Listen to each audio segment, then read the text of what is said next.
नमस्कार, सास बहू की अनोखी दुनिया में आपका स्वागत है और मैं हूँ चित्रलेखा। ये है मेरी प्यारी बहू पारुल। साथियों, कल हमने आपको बताया था कि जो संस्कारों के बारे में बताया था उसमें पाणिक ग्रहण संस्कार, विवाह संस्कार के बारे में हम डिटेल में चर्चा शुरू करेंगे। ऐसा हम लोग कल बात की थी हमने। तो आज हम पारुल शुरू करते हैं पाणिक ग्रहण संस्कार। तो सबसे पहले क्या होगा? हाँ, सबसे पहले बताते हैं। हमने आपको कल पाणिक ग्रहण का मतलब बता दिया था कि हाथ उसके हाथ में दे दिया जाता है वर के में। अच्छा, ये बताओ पहले, वर का मतलब जानती हो? हमारे में मातृ सत्ता जो है ना, वो हमेशा पावर में रही है। तो ऐसा नहीं होता था पुरानी संस्कृति में, चाहे वो सीता का जमाना हो या किसी और दूसरी साध्वी उनका जमाना हो, ऋषि कन्याओं का जमाना हो, कि किसी के साथ भी बांध दिया गया। जो वर है, वर का मतलब श्रेष्ठ, श्रेष्ठ का चुनाव ही वर का चुनाव है। समझ रहे ना? वरमाला का मतलब ही कि हमने अपनी सहमति दी है कि जो आपने किया है चुनाव, लेकिन श्रेष्ठ का चुनाव किया है, उसके लिए हम अपनी सहमति दे रहे हैं। तो ये बाद में आएगी वरमाला। सबसे पहले हम लोग बात करते हैं कि जब शादी की बात हो गई तो शादी तय हो गई। शादी तय होने के बाद में क्या हुआ कि जो देखना था वो हो गया। लड़की समझ में आ गई, लड़का समझ में आ गया, उनकी प्रोफाइल समझ में आ गई आज के हिसाब से कि क्या करना है, कैसे करना है। अब आता है तिलकोत्सव।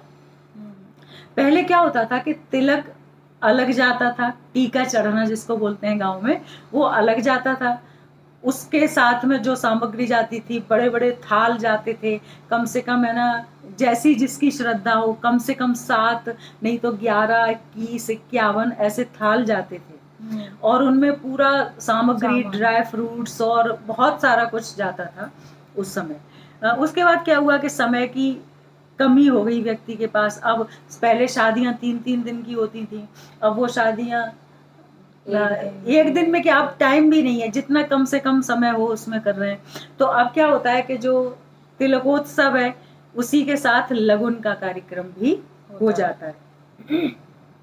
तो तिलकोत्सव में क्या हो जाता है कि लड़का पहले बैठता है, फिर जो हमारे पंडित जी होते हैं वो मंगलाचरण करते हैं, और इधर दूसरी साइड बैठता है लड़की का भाई। लड़की का भाई मतलब उस खुद सब करके लड़के को टीका करेगा, फिर उसको मिठाई खिलाएगा, बाद में पान खिलाएगा। वो दोनों एक दूसरे को खिलाते हैं और फिर बाद में गले मिलते हैं। ये संबंध स्थापित करना होता है कि हम दोनों में आज से एक प्रगाढ़ संबंध बनने जा रहा है। उसके लिए माला पहनाते हैं, दोनों ही एक दूसरे को माला पहनाते हैं। ठीक है, कहीं कहीं पे नहीं पहनाते हैं दोनों को, अन्यथा जो दोनों को ही माला पहनाने का विधान है। अब भैया वो जो बैठ गए वहां पे, अब वहां पे क्या होता है, चांदी जो होता है उसका विशेष महत्व है। जब लगुन रखी जाती है, और लगुन में जो परात होती है, जानती हो परात क्या होती है? वो इतना बड़ा थाल इतना बड़ा थाल नहीं होता। गांव में कंपटीशन होता था कि पड़ोसी क्या, अगर लेट जाओ तो पूरे लेट के पैर तक बन जाए, इतनी बड़ी परात होती थी पीतल की। अरे बाप रे।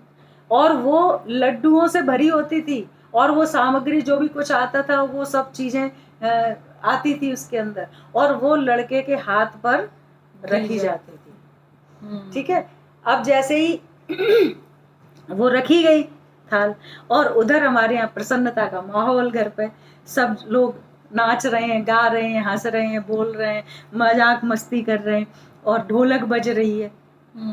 तो लगुन का एक बहुत फेमस गीत है, वो हम तुम्हें बताते हैं। देखो, ठीक है, हो जाए। रघुनंदन फूले ना समाए, लगुन आई, हरे हरे लगुन आई मेरे अंगना। रघुनंदन फूले ना समाए, अरे बाबा सज गए, ताऊ सज गए, सज गई सबरी बारात, फूफा सज गए, जीजा सज गए, सज गई सबरी बारात। रघुनंदन तो ऐसे सज गए जैसे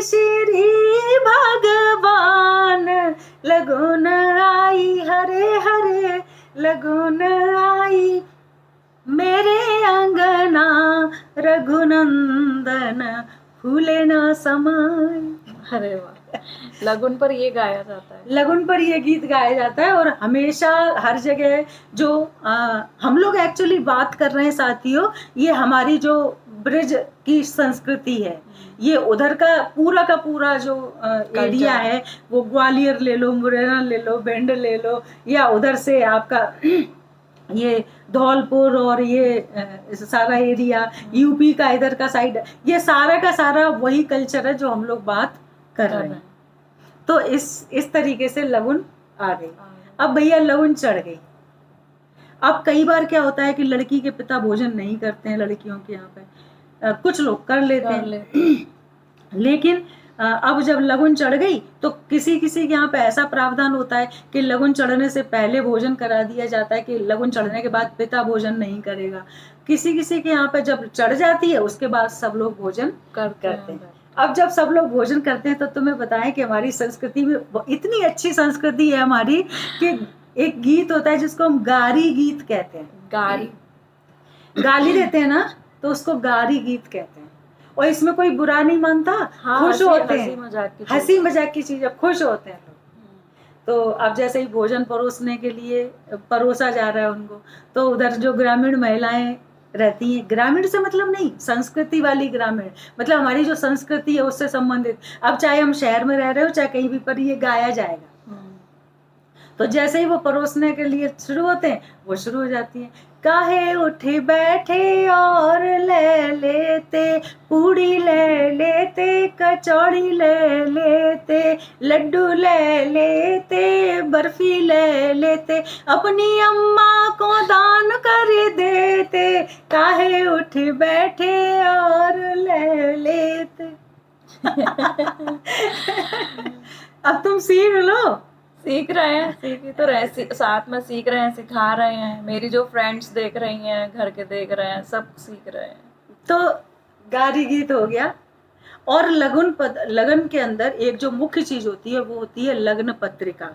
और लग्न पत्रिका में सारा प्रोग्राम होता है, कब क्या क्या चीजें की जाएंगी, उनको पूरा का पूरा पंडित जी उनका वाचन उसके बीच में करते। अच्छा, जो ये तो गारी गीत में हम लोग मौज मस्ती में एक बात भूल गए बताना, कि जब उसके बच्चे के हाथ पे वो लगुन रखी जाती है, उसके बाद वो घर में जो बुजुर्ग महिला है, जैसे कि दादी हैं आपकी, है ना, या तो ताई हैं, या तो फिर कोई नहीं है तो माँ है साथ में, तो फिर उनके हाथ में, उनके गोद में वो सारी चीजें दी जाती हैं।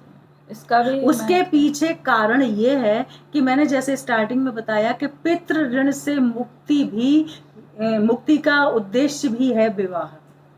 तो कहते हैं कि भाई ये जो है ना, ये मैं आपको अर्पण कर रहा हूँ, और आपके माध्यम से जो लोग हैं, आप तो जीवित पितृ हो, और जो ऊपर चले गए हैं उनको भी मैं आपके माध्यम से ये चीज समर्पित कर रहा हूँ। तो शादी ब्याह के अंदर केवल वही लोग शामिल नहीं होते हैं जो वहाँ पे मौजूद हैं, जो परोक्ष हैं, जो सूक्ष्म शरीर में मौजूद हैं लोग, हमारे पूर्वज, वो भी वहाँ आसपास मौजूद रहते हैं, उनकी उस तरह की पॉजिटिव एनर्जी को लेके, और बहुत प्रसन्न चित्त मुद्रा में रहते हैं। ऐसा सब लोग कहते हैं कि वो बहुत खुश होते हैं कि हमारे वंश में किसी की शादी हो रही है, क्योंकि उनको भी आगे मुक्त होने का एक साधन मिलता है। तो साथियों, ये जो तिलकोत्सव और लगुन का कार्यक्रम तो हो चुका है।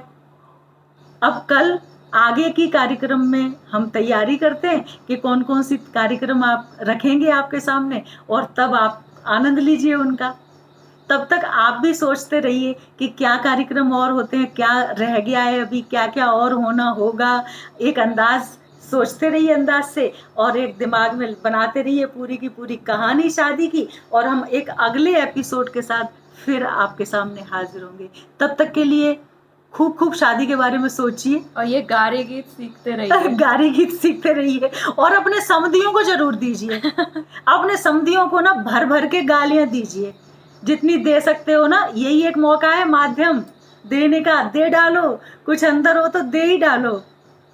और तब दे पाओगे जब चैनल को सब्सक्राइब करोगे, सीखोगे, और चैनल को सब्सक्राइब करने के बाद बेल आइकन भी दबा दोगे तो नोटिफिकेशन पहुंच जाएगा अपने आप, और लाइक करोगे और शेयर करोगे खूब सारा। तो जो लोग भी हमारे साथ में अभी नहीं जुड़ पाए हैं या जुड़ने वाले हैं, वो भी सब आनंद ले पाएंगे इस विवाह उत्सव का।